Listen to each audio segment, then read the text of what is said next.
what happened is not okay, and it can't happen again. It shouldn't happen again. It doesn't need to happen again. Like, I don't need his pardon. I don't need his approval, nor do I want it. Hey, everybody. Rich coming to you here at leavingmaga.org for the MeidasTouch Network. We got a brand new testimonial for you today of someone who left MAGA. Now, this is someone you may have already seen, actually, in the news. His name is Jason Riddle from the great state of New Hampshire. For those of you who might be recognizing him, Jason is someone who rejected a January 6th pardon. Jason, I want to thank you for being here. Thank you for having me. I really appreciate it. I know that there are many out there in the Meidas Mighty community who have read a little bit about your story. So we're going to get into why you rejected the pardon, but I want to start with something that's not been reported in the press coverage, which is talk a little bit about your upbringing and how you feel like how you were raised and some of your experiences and influences, how it led you to join the MAGA community. Well, my parents got divorced when I was pretty young, and I think maybe that, along with my father's parenting techniques, which he had two forms of parenting. Is either he was mad or he was absent, and everyone on his side of the family, that side of the family, not everyone's an alcoholic on that side of the family, but there was a lot of heavy drinking, and there still is. And by the time I left high school, I was a pretty heavy drinker. And it only got worse as time went on, and I definitely involved politics with it too. I was very prone to just going on binges and going on social media and kind of instigating people, and was very what's the word?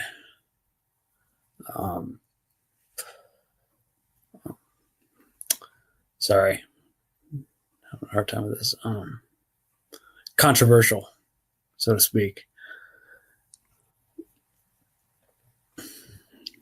What kind of, thank you for sharing that. So what kind of media did you consume? What were some of the figures or media that you felt like maybe brought you to gravitate to the MAGA community? Because I feel like a lot of those influences, it definitely leads people.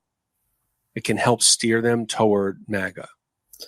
I was mostly on Facebook. After getting out of the military, I was in college, majoring in political science, and while in class, it was me and another veteran. This veteran I'd end up heading down to the Capitol for January 6th with 4 years later, but I met him in college, and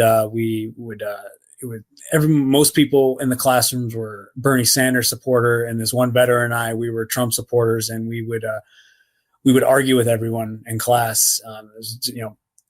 28 people in the class would all say one thing, and then Paul and I would say the other, and we'd be the only two holdouts. And I took those politics and this debate style to social media, and I didn't go on social media. I thought I was being politically active, majoring in political science, being in school for it gave an air of authenticity to what I was doing, but I never learned anything. I only went there to argue. I didn't go there to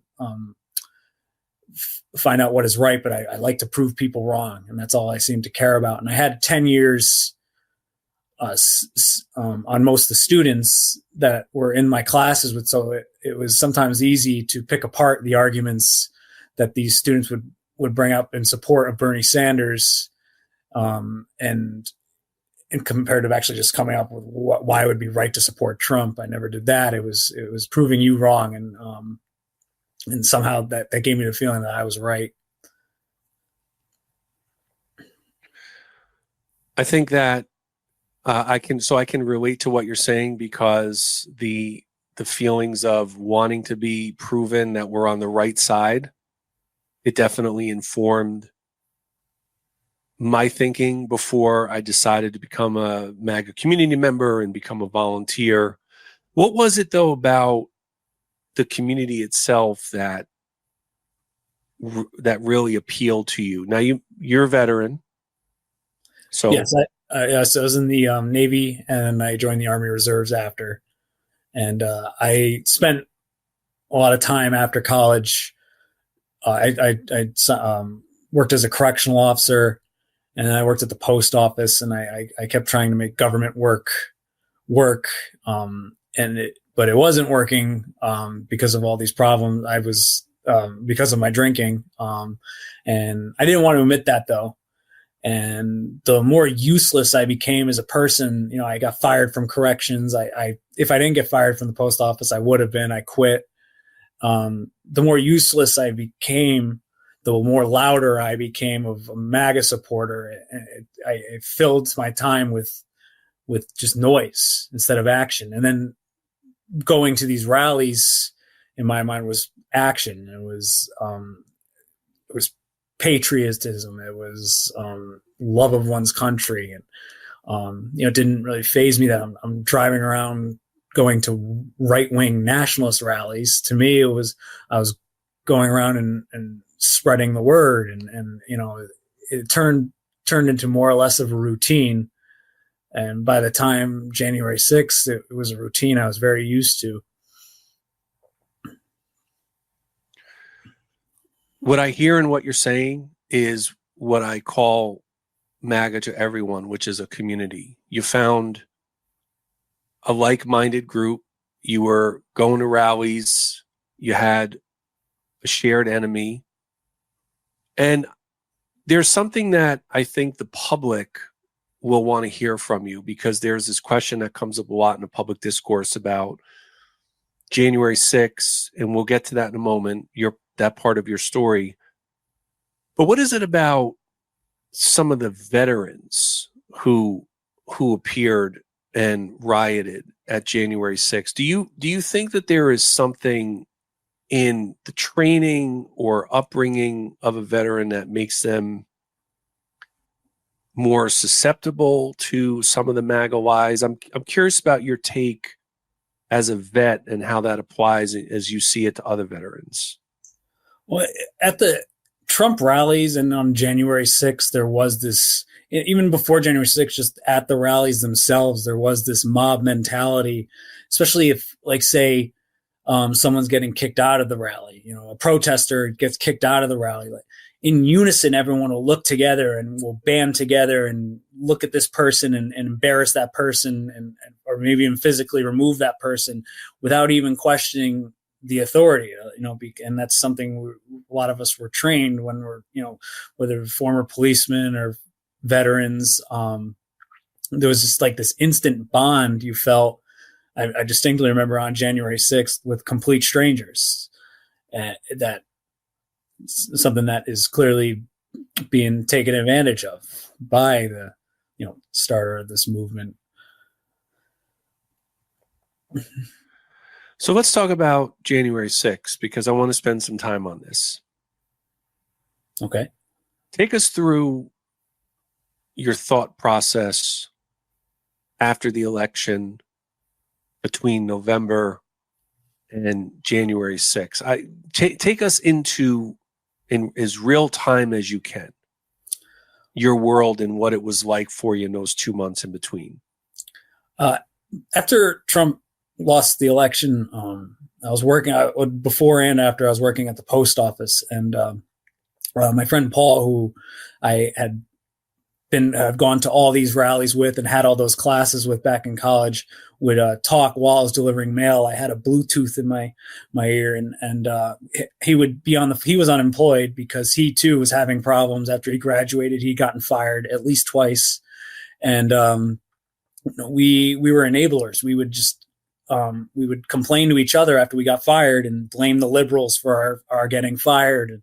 And one of the one of the people Trump pointed the finger at after losing the election was the post office. So I'm working at the post office and I have a Bluetooth in my ear and I'm talking to another lunatic who thinks just as crazy thoughts as I am. And I spent my entire day complaining about the election, complaining about the liberals, going through the mail.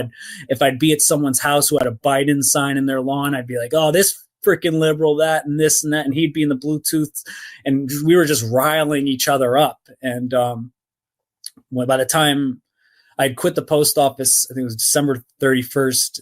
I don't know. I think I left before that, but when I go back and look up the exact date, according to the post office, I left on New Year's Eve. But by the time Trump had asked people to come down to protest, between Paul and I, it wasn't even a question. We knew we were going down. Now, you say, Jason, about had these crazy thoughts, but at the time, it's what you believed, right?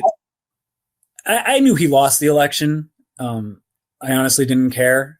By the time of the post office, I was drinking every single day. I was drinking while working. I was drinking when I woke up in the morning. I was just kind of surviving from day to day.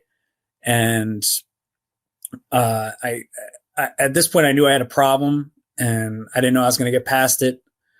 Just like I didn't know how we're going to get past Trump losing the election. And one thing about MAGA is associating politics in parts of your life where it shouldn't be associating. And my drinking problem, my problem with work, politics shouldn't have been a factor of that. I shouldn't have been worrying about who's the next president. I should have been worrying about getting myself sober and then getting a job. But because Trump lost the election and needed his supporters to come down to DC, that was something I had to do in my mind. And I somehow associated that with getting through to the next step of whether it's getting sober or getting another job. I'm like, oh, first I got to go down to this rally and see how that goes.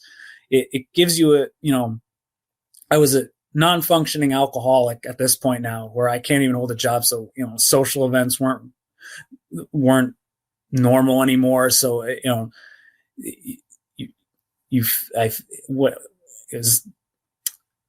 losing the words to describe it. The feelings I had at the time, they were just so empty and despairing that, I guess just showing up was a sense of duty at that point.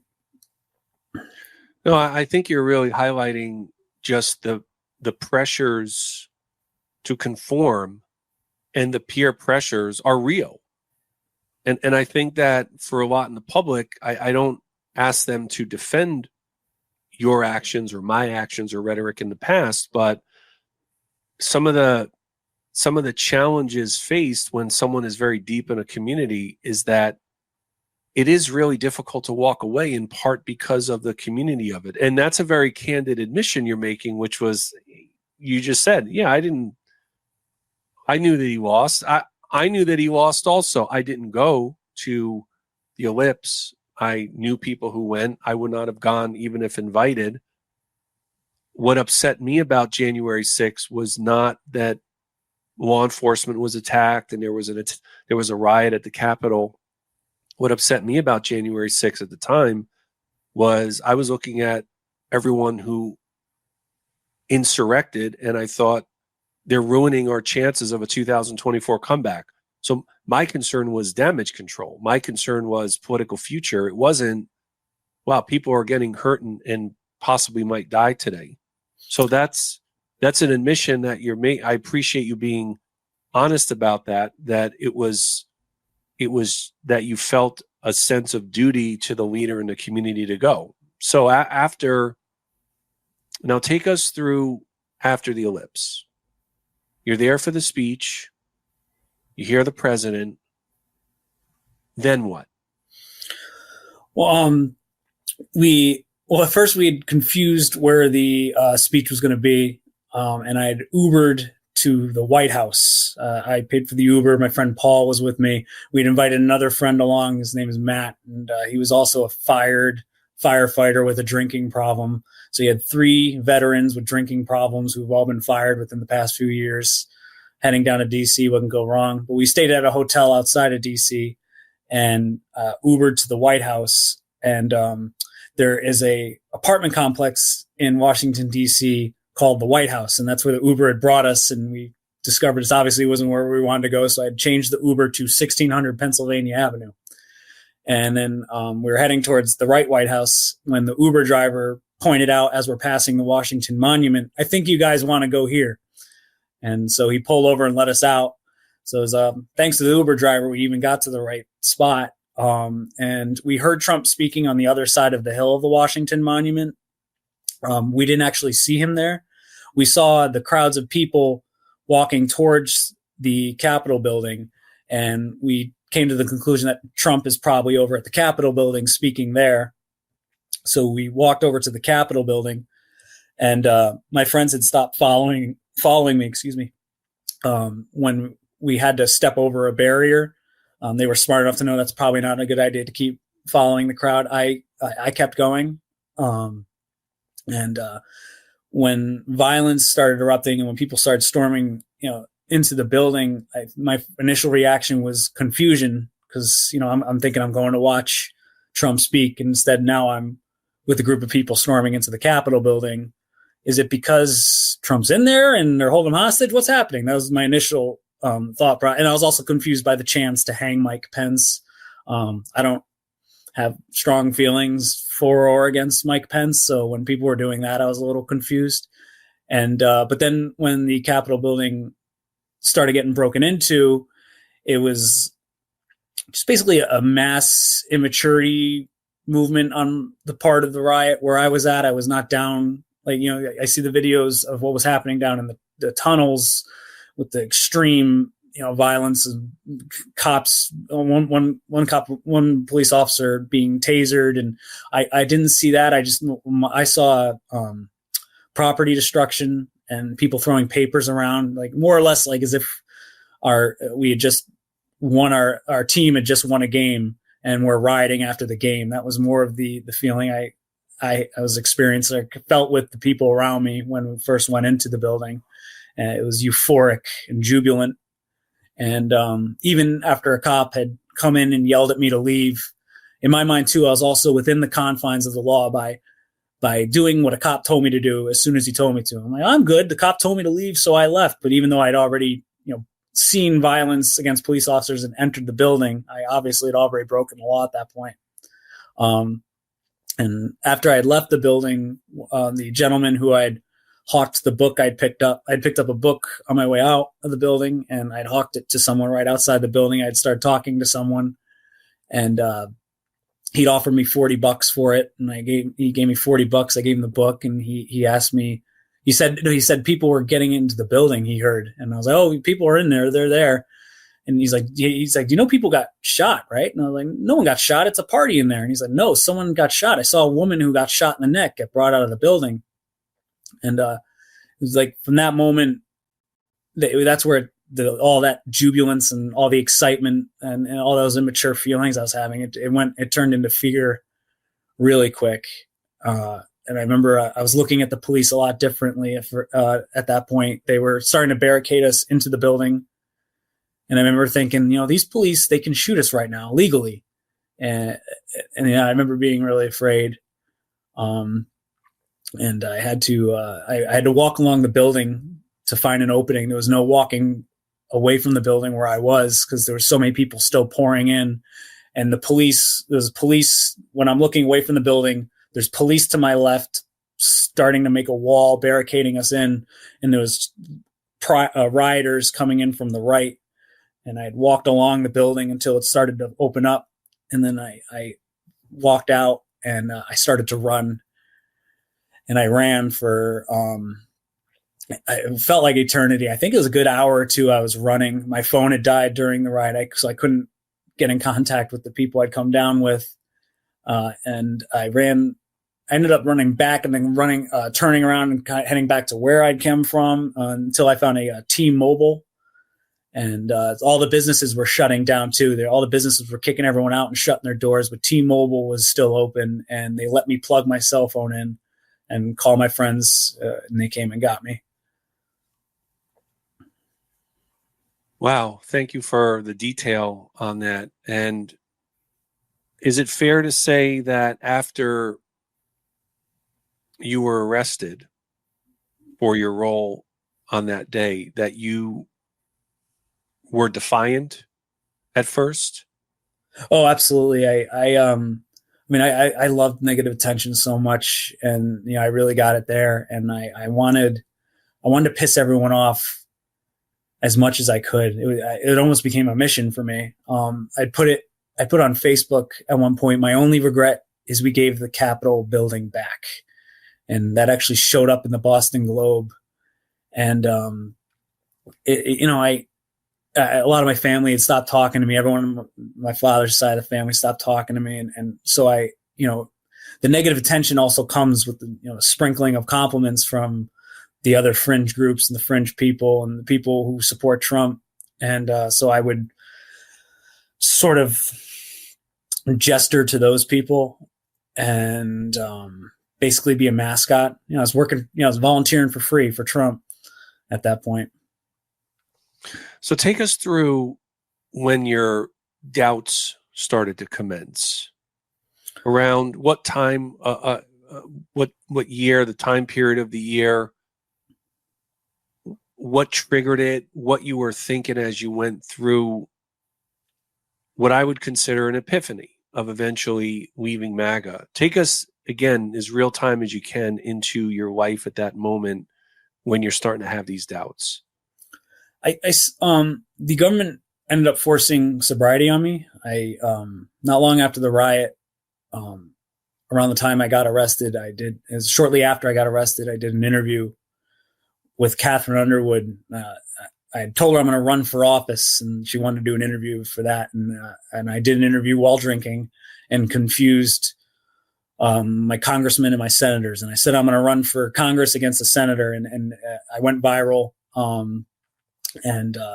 It came to the attention of it wasn't. I got the public attention, but I also got the government's attention. And I had a probation officer. Her name is Corinne Hess, and she violated my probation that I was under for being out on bail for the riot. And so then they added a stipulation into my bail conditions of needing to breathe into a breathalyzer twice a day. And that's when this is the first long-term sobriety I ever experienced since I had started drinking. And it was before I had to go to prison that, after my brain, things started to connect and I started thinking rationally. The things Trump was saying didn't seem so rational, and I didn't really agree with them. But I kept that to myself, and I reported to prison, where I became more or less a little Robin Hood folk hero in the prison for having stormed the Capitol building. Not even with the inmates, with the correctional officer staff were cheering me on for having stormed the Capitol building. So I became this mascot for douchebags that was helping me in prison. And so I kept that image, and I kept my opinion of my emerging disagreements with Trump. I kept that to myself. And afterwards, after I got to prison where I no longer needed it, it didn't take long for me to just be completely disgusted by the things Trump was saying and doing. And my epiphany was when he got indicted, and he asked people to come out and protest for him. And I remember my first reaction in my head to that was, Trump, how can you do that? Where, you're going to, if people come out and protest, there might be another riot. There might be another Ashley Babbitt. Someone else might be killed. How can you do this, Trump? And I remember thinking to myself, like, it's because Trump doesn't know you, for starters. The fact you think you're even thinking about his feelings proves you have an unhealthy obsession. And I'm an idiot for even believing he possibly cares. And from that moment, that's when I just slowly but surely came to understand who I really was in all this. And here we are, not long after I'm now voting for Harris. Yeah, I think that's an important point, because I want viewers to know that, that you were not a supporter of the president this past November. And, I recognize that there's the human aspect of this. I recognize that maybe some of your alcoholism made being in MAGA a little bit easier. And, but then as you work to get sober, you start to see everything clearer. Yes. And, this patriot hero title that's being attached to Capitol rioters, it sounds good and it feels a hell of a lot better than convict or domestic terrorist. And part of me wanted to just keep saying that. That way I'm, and not accept the reality that I did commit an act of domestic terrorism. But that would be lying. And lying is a big trigger. I was lying to myself about my drinking. It's what kept me drunk. So, I mean, if I'm okay with lying about my politics, then, where does the line end? What else will I become okay with?